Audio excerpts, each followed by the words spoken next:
Hello students, welcome back to my channel. तो आज की इस वीडियो में हम लोग जानेंगे एक टॉपिक के बारे में जो कि है प्रॉफिट एंड लॉस। ये मेरा पहला वीडियो है स्टडी से रिलेटेड। मैं आपको प्रॉमिस करता हूँ कि अगर आप मेरे कॉन्सेप्ट को और अगर आप मेरे मैथ्स के कॉन्सेप्ट्स को फॉलो करोगे तो डेफिनेटली मैं बोल रहा हूँ कि आपके लिए मैथ्स कुछ भी नहीं है। मैथ्स बहुत ईजी होने वाला है और बहुत मज़ेदार भी होने वाला है। मैं आपको बताऊँगा कैसे और कैसे हम मैथ्स को ईजी बना सकते हैं। तो चलिए देखते हैं हम लोग प्रॉफिट लॉस होता क्या है। तो हम लोग जानेंगे पहले प्रॉफिट और लॉस के बारे में कि प्रॉफिट और लॉस होता क्या है। तो प्रॉफिट मतलब होता है लाभ, हिंदी में इसको बोलते हैं लाभ, मतलब फायदा। और लॉस मतलब होता है हानि। लॉस आप लोग बोल सकते हो हानि, ठीक है। हानि मतलब होता है घाटा। तो आपने बहुत सारी चीज़ें देखे होंगे कि फायदा और घाटा आपको बहुत जगह पे होता है, लेकिन आपको मैं कंसेप्ट बताता हूँ कि कैसे आप पता लगा सकते हो कि मेरा कोई चीज़ में फायदा है और मेरा किसी चीज़ में घाटा है। सो चलिए बढ़ते हैं वीडियो की ओर। अब मैं आपको बताता हूँ प्रॉफिट लॉस होता है क्या।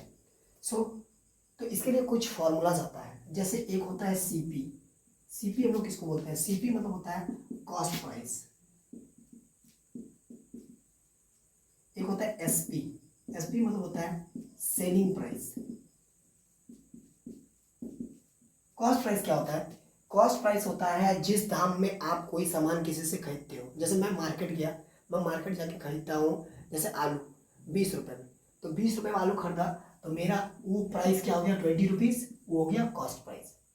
और सेलिंग प्राइस मतलब मैं आलू लेके आया मार्केट से और मैं अपने घर में दुकान कर रहा हूँ और मैं उसे बेच रहा हूँ। तो आलू अगर मैं 20 रुपये में खरीदा और मैं 25 में बेचता हूँ आलू को, तो 25 हो गया मेरा सेलिंग प्राइस, मतलब बेचने का दाम। और ये हो गया खरीदने का दाम। तो हमेशा जो भी प्रॉफिट और लॉस है वो डिपेंड करता है कि कितने में आप खरीदते हो और कितने में आप बेचते हो, ठीक है। अगर आपका सेलिंग प्राइस कॉस्ट प्राइस से, कॉस्ट प्राइस को हम लोग लिखे थे सीपी, अगर आपका सेलिंग प्राइस कॉस्ट प्राइस से अगर ज़्यादा है, ग्रेटर देन है, तो हमेशा आपका याद रखिएगा, हमेशा आपका प्रॉफिट होगा या इसको बोल सकते हैं गेन होगा। अगर सेलिंग प्राइस कॉस्ट प्राइस से ज़्यादा है तो हमेशा आपका प्रॉफिट होगा या गेन होगा। लेकिन अगर आपका कॉस्ट प्राइस जो है वो बड़ा है सेलिंग प्राइस से, तो हमेशा आपका लॉस होगा, हमेशा आपका लॉस होगा और आपका प्रॉफिट नहीं होगा।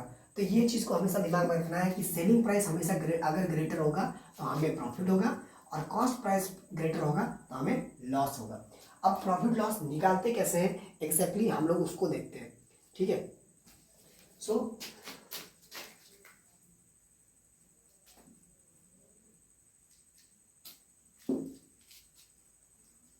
तो होप आप सभी को यहाँ तक समझ में आया होगा। तो यहाँ तक आपको समझ में आ गया। तो अब हम लोग बात करते हैं कि कॉस्ट प्राइस होता क्या है और कैसे आप निकालोगे प्रॉफिट। तो प्रॉफिट का एक फॉर्मूला होता है, profit equals to selling price minus cost price. Selling price minus cost price होता है प्रॉफिट। और लॉस होता है cost price minus selling price. Suppose मेरा सेलिंग प्राइस है 40 रुपीज़ और कॉस्ट प्राइस है एज्यूम कर लो 70 रुपीज़। सो आपको मैंने बताया था अभी कि अगर कॉस्ट प्राइस कम होगा सेलिंग प्राइस से, कॉस्ट प्राइस अगर ज़्यादा होगा सेलिंग प्राइस से, तो हमेशा आपका लॉस है। तो मतलब इस केस में आपका लॉस ही होगा। तो लॉस बराबर क्या होता है? CP minus SP. अब इससे क्या पता चलेगा कि कितना का आपको लॉस हुआ? कॉस्ट प्राइस कितना है? 70 माइनस 40, तो कितना हो गया? आपको लॉस हुआ है 30 रुपये का, बिल्कुल 30 रुपये का आपको लॉस हो गया है। तो ये था कि लॉस और प्रॉफिट कैसे पता करेंगे, ठीक है। अगर यही मैं ले लेता हूँ एक एजम्पशन कि अगर यही चीज़, अगर कॉस्ट प्राइस मेरा 30 रुपीज़ है और सेलिंग प्राइस मेरा 50 रुपीज़ है, तो आपको पता है कि सेलिंग प्राइस जब बड़ा होगा तो आपको हमेशा प्रॉफिट होगा। तो प्रॉफिट तब आप लगाएंगे प्रॉफिट निकालने। तो प्रॉफिट इक्वल्स टू होता है selling price minus cost price. तो selling price minus cost price करेंगे तो सेलिंग प्राइस हो गया मेरा 50 rupees minus 30 rupees equals to 20 rupees. मतलब ये हुआ मेरा प्रॉफिट। कितना हुआ? 20 रुपीज़ का मुझे प्रॉफिट हुआ। तो इस तरह से आप बेसिक प्रॉब्लम्स को सॉल्व कर सकते हैं प्रॉफिट और लॉस का। अब थोड़ा सा हम लोग बढ़ते हैं एडवांस की तरफ। तो अब मैं दिखाता हूँ आपको एडवांस में कैसे सॉल्व करते हैं। अब हम लोग जानेंगे दो नए टॉपिक के बारे में जिसको बोलते हैं गेन परसेंट और लॉस परसेंट। मतलब हमें जब प्रॉफिट हो रहा है तो कितने परसेंट का प्रॉफिट हो रहा है और लॉस हो रहा है तो कितने परसेंट का लॉस हो रहा है। तो इसके फॉर्मूलाज के बारे में पहले जानते हैं। तो होता है gain percent equals to gain by CP into 100, ये हो गया गेन परसेंट। और होता है loss percent equals to loss by CP into 100। अब ये CP क्या है, कॉस्ट प्राइस, आपको पता ही होगा, आपने वीडियो देखा है तो आगे आपको पता ही होगा कि CP क्या है, कॉस्ट प्राइस, और लॉस क्या है, लॉस बाय 100। तो ये गेन निकालने के लिए आपको बताया था मैंने, gain equals to SP minus CP, मतलब selling price minus cost price. और यहाँ पे लॉस इक्वल्स टू हो जाएगा CP माइनस SP, मतलब cost price minus selling price. तो इस तरह से आप हर एक वैल्यू को पुट कर सकते हो यहाँ पे और आप गेन परसेंट और लॉस परसेंट निकाल सकते हो। जैसे मैं एक एग्जांपल देता हूँ कि अगर मेरा SP है 75 रुपीज़ एंड कॉस्ट प्राइस है 55 रुपीज़, तो मुझे लॉस हुआ और गेन हुआ। अगर आपको यहाँ पे आंसर पता है कि गेन होगा कि लॉस होगा तो आप कमेंट्स में मुझे जरूर बताएं कि यहाँ पे गेन हो रहा है कि लॉस हो रहा है। मैं आगे बताता हूँ आपको कि यहाँ पे पता करना है गेन हो रहा है कि लॉस हो रहा है। तो मैंने पहले बताया था आपको कि अगर सेलिंग प्राइस बड़ा है कॉस्ट प्राइस से तो हमेशा आपको क्या होगा, गेन होगा, या फिर इसको बोलते हैं प्रॉफिट होगा। गेन और प्रॉफिट का मतलब सेम होता है। तो अगर यहाँ पे देख रहे हैं सेलिंग प्राइस मेरा बड़ा है कॉस्ट प्राइस से, तो मुझे क्या होगा, गेन होगा। सो गेन होगा, तो इसीलिए मैं निकालूंगा क्या, गेन परसेंट। तो गेन परसेंट इक्वल्स टू क्या होता है, इक्वल्स टू होता है गेन बाय CP इंटू 100। अब गेन हमारा क्या है, SP माइनस CP, तो SP माइनस CP कर लीजिए। तो SP कितना, 75 माइनस 55 इक्वल्स टू 20। तो मेरा गेन आ गया 20 बाय CP कितना है मेरा, CP 55 इंटू 100। तो 5 से इसको गया 5 20 जा 100 एंड 5 11 जा, ठीक है। तो 20 जा एक हो गया 400 बाई 11।